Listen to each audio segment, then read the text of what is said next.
and welcome to Round Robin. I'm your host, Robin McCormick, with the City of Hampton's Communications and Marketing Department. And today my guest is Luci Cochran, and she's the director of the Hampton History Museum. Welcome, Luci. Thanks for having me again. You are one of our most frequent guests. I know, I really feel very excited to be here. Y'all give us such a great platform to talk about all the great new programs we're doing. Well, I think that's part of it, is you have so many changing exhibits and new programs that we want to let the folks out there know about. And this one is History of the Civil War. Yes, it's actually a great exhibition that the Virginia Historic Society actually created, and it's touring around the state, and we're one of the few organizations that are getting both. We just showed the first installment a couple of months ago, and we just opened the second one, and once again it's called The American Turning Point, Civil War in Virginia, and this is about surviving war. And I think this is even better than the first installation because it's so personal. We really explore the stories about the individuals that went through the war, how it affected the soldiers, how it affected their families, their children, the widows. So many widows were made during that war. And really the effect of the war on our culture and on how we lived, because many things changed. Everything from medicine, certainly how we fought the wars, how we honored the dead, all those things changed dramatically in America, and this exhibition really explores it. It's really powerful and very personal. It's interesting, and Virginia, you know, being so much the center of that, being the capital of the Confederacy, having West Virginia split off and refusing to secede, and then having Fort Monroe and Freedom's Fortress being held by the Union continuously, and so you have so many different things going on right here in Virginia, and so many different perspectives. And if you think about that, Virginia was the center of a revolution. There was a cultural revolution, there was a governmental revolution going on, and we in Hampton were at the middle of it. As you said, the contraband story, where really slaves were freeing themselves. Oh, and escaping to the Dismal Swamp, you know, right next door, and creating a whole culture and life there. I mean, so many things Hampton played a central role in so many things, I guess is what I want to say. For us, it becomes the story of Hampton as seen, you know, on the larger scale of this war that changed America. And you really have the personal touches of people's lives. We think about how we live our lives and what we do, you know, what we use every day, our Blackberries, our phones, you know, TV, things like that, our books. We have those things that they used every day that illuminates their lives. And you see so many connections between our lives today and how they lived. And that's when you really understand those, once again, those personal stories. For me, what excites me about history is the story and the personal experience of someone, because then you understand how it can be relevant for you. When you're talking about big battles, well, they're good to know, you need to know it. And there are people who like military and military history, but I remember when I would read Civil War books or do research that this whole who was marching where was not what I cared about. Exactly, right. That's, you know, it's because it's, you know, for those that are in the know and experts on that, that's one thing, but you really can't put yourself in those people's shoes, if you want to put it that way. For us, we need to know kind of how it felt, what it smelled like, you know, what they went through. And this is the kind of exhibition that really allows us to do that. It's wonderful for children in that it's also very engaging. We have a lot of multimedia presentations. This is not an exhibit where you're going to walk by and read little descriptions of things in cases. Yeah, you're exactly right. Intentionally, we've got things that will engage people at all levels. It's not intimidating to people my age who, you know, aren't maybe gamers, but we even have these things that I equate them with a video game, but it's of course much more than that, where actually you can immerse yourself in the lives of those people and make choices. For example, one is where you actually are becoming an escaped slave, and you make choices through this multimedia presentation about, you know, where you go, who you trust, how you get food.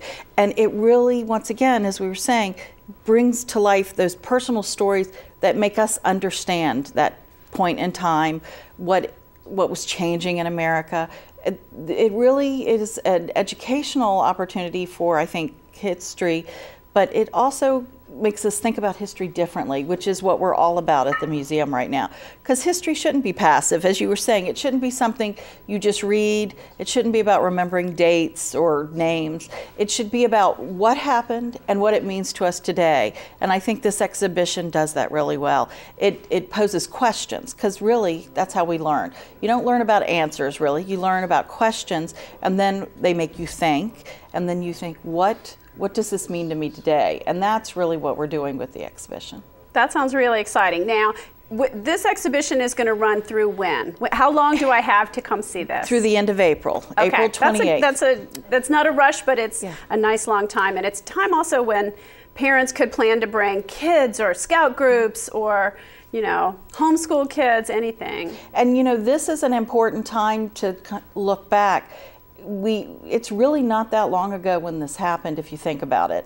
Just 1 or 2 generations back. But you know, I watched Lincoln, you know, over the holidays, and when you forget, because it wasn't that long ago, how different life was, you know, with the horses and the dirt roads and gas lights and, you know, all those things we take for granted.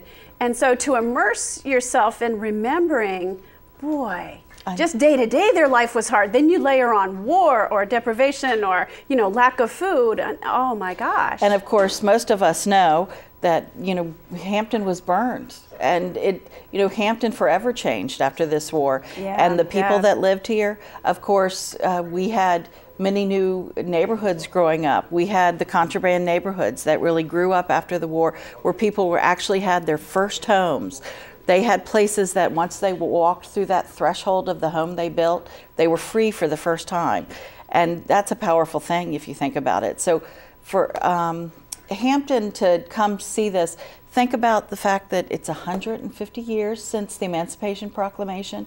I mean, this was a dramatic turning point, and this is a wonderful way to make sure our children know about this.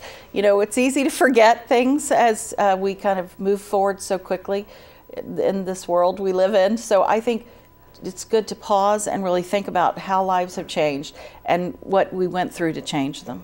Well, and I think too, probably both, that we tell history a little differently, but also that it's been long enough that you can tell the story differently. Like, you know, what do they say? The story of war is told by the people who win. Exactly. And so some of us who are older, or even a generation older than me, learned about the War of Northern Aggression or the war between the states. Right. You know, it wasn't even called the Civil War in Southern schools for a very, very long time. And so now to be able to remember that history isn't one perspective, it is a million perspectives. And to be able to look at how it affected, you know, poor Southerners who didn't have slaves and didn't necessarily want to go to war, but were caught up in this, and you know, families and children and soldiers, of course. That's so true. And actually, I'm so glad you said that, because that's a pivotal thing we're doing at the museum. We're changing how people look at the story of history, certainly with the Civil War, but with anything. There are many perspectives and many stories. It's not just one person telling the story anymore. We call it the authorship of history. And we want to make sure that all of those perspectives, all of the different people that were involved, sometimes people that their voices have never been heard, are being told. And a perfect example with this exhibition is the voice of the slave, that, you know, his life, her life is dramatically changed at this point in time. And once again, we used to not hear that. As you said, when we were growing up, that wasn't necessarily in our history books. Right. And what was in your history book depended on where you took history. I was in Ohio, and that was very, very different than what students learned in Virginia or Alabama or, you know, New York even. So I encourage everyone to come. To complement what we are doing with this exhibition, we actually have a great program for children and families coming up very soon, and it's the soldier story, and it's actually highlighting what soldiers felt, what they went through in the camp life. And it's going to be this Saturday, and it's actually going to be at the museum both inside and outside. Well, what I'm going to say is, because we're probably going to air this show at different times, that people should be aware that you have new programming constantly and should check your website or should get the weekly e-news from the marketing department to know what is going on, because really we almost can't publicize each event because you're doing so darn much, Luci. You're exactly right. So, but we will look forward to that, and we want to have you come back and talk about some of those other programs. Thank you so much. I'd love to. Thank you. Thank you. And again, tell me those dates. We have until when to see the Civil War exhibit? It's open now, of course, every day of the week, including Sunday, and it closes April 28th. Okay. So you have a long time to come. All right. Thank you, Luci. Thank you. And thank you for watching. I hope you'll take the time to get out and see this new exhibit. You have until the end of April. So it's a really good time to do an indoor project over the cold weather months. Thank you for watching.